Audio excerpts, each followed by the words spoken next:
এই গু colour jersey পরা কই যাইতাছো ভাইয়া? আরে যে হারপিক কালার জার্সি পরে আছেন, হারপিক দেই তো তোম করে ধুইয়া দেই, বারবার ধুইয়া দেই, বুঝো না? যারা জন্মের পরে কাপ নিতে দেখে নাই তাদের সাথে আর কিসের তর্ক? কি রাগ করলা? কি আপনার বাপের বিয়া দেখছেন না আপু? বাপের আপনি আব্বু ডাকেন কে?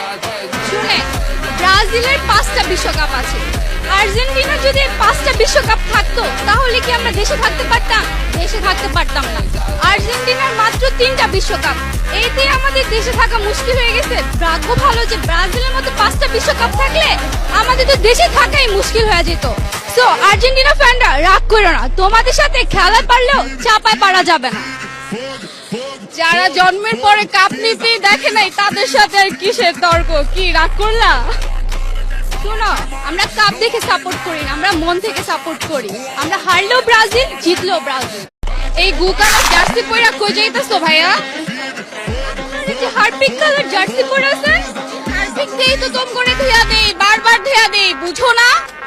যারা জন্মের পরে কাপ নিতে দেখে নাই তাদের সাথে আর কিসের তর্ক? কি রাগ করলা? কি আপনার বাপের বিয়া দেখছেন না আপু? বাপের আপনি আব্বু ডাকেন কে? শুনে, ব্রাজিলের 5টা বিশ্বকাপ আছে। আর্জেন্টিনা যদি 5টা বিশ্বকাপ থাকতো তাহলে কি আমরা দেশে থাকতে পারতাম? দেশে থাকতে পারতাম না। আর্জেন্টিনার মাত্র 3টা বিশ্বকাপ, এতে আমাদের দেশে থাকা মুশকিল হয়ে গেছে। ভাগ্য ভালো যে ব্রাজিলের মতো 5টা বিশ্বকাপ থাকলে আমাদের তো দেশে থাকাই মুশকিল হয়ে যেত। সো আর্জেন্টিনা ফ্যানরা রাগ করো না, তোমাদের সাথে খেলা পারলেও চাপায় পারা যাবে না। যারা জন্মের পরে কাপ নিতে দেখে নাই তাদের সাথে আর কিসের তর্ক? কি রাগ করলা?